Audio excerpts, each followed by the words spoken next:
Welcome to Cheap Joe's Art Stuff. My name is Julie and I'm here to impart some knowledge to you today via a 2-minute art tip. And today's tip is a happy little reminder to don't lose track.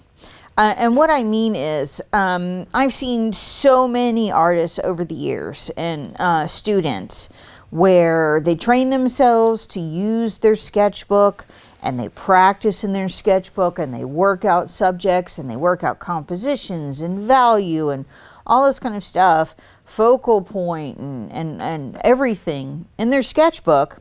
And then they move to their final piece and then shwack, sketchbook gone.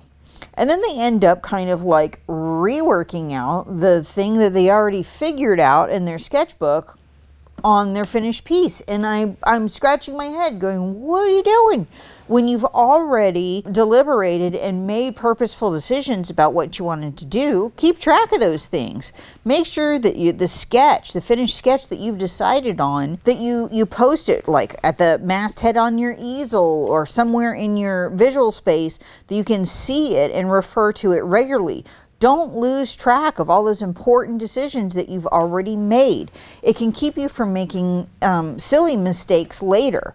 So make sure that all of the wonderful decisions and choices that you've already decided on in your sketchbook stay with you, and you kind of can hone in on the idea at hand in your finished piece. Make use of those sketches, folks, and keep track of all of those important decisions.